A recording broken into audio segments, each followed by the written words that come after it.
Thank you for joining me. My name is Gray. I'm going through the book of Psalms. Today we're looking at chapter 40, Psalm written by David. Let's jump in. The first three verses of this chapter, David is testifying of when God saved him. He says in verse 2, he says, lifted me out of the slimy pit, out of the mud and mire, and set me up on the rock. One thing I can relate so much to what David is saying here, he says he put a new song in my mouth. There are times when, even before the breakthrough has come, God gives me a new song, or I hear this new song that just relates so much to what I'm going through, and I'm constantly singing it, and that is like that song that lifts me up. Every time, it's if I can't pray, I sing that song. And that's what I feel like David, he might not be saying, but that's what I feel like. That every time I'm going through something, God gives me a song.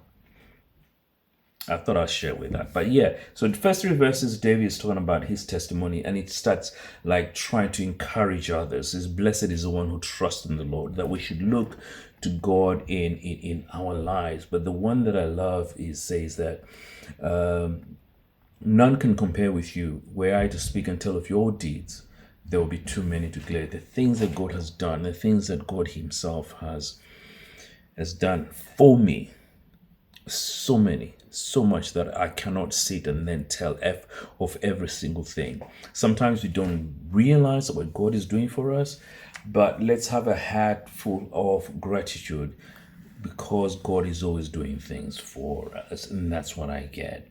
So from verse 6 onwards, the tone slightly changes, and because he's talking about something else. He says, the sacrifices and offering you did not desire, but my ears you have opened.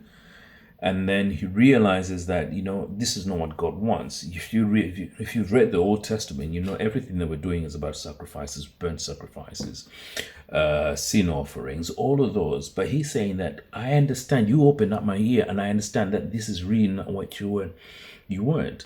And if you're with me, when we looked at chapter 32, we realized that David, when he had sinned, he did not go and offer a sacrifice.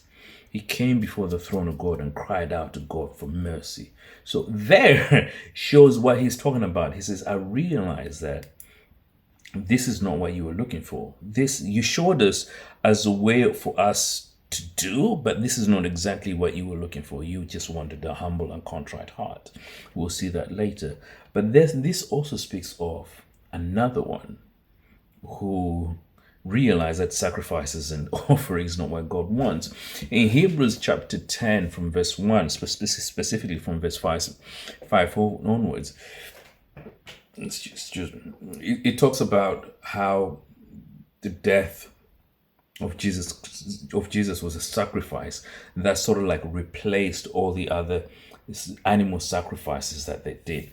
And this is like, the writer of the Hebrews is actually quoting David of things that he had said that was in relation to what Jesus had done. So sort of like David prophesied, and that was a fulfillment.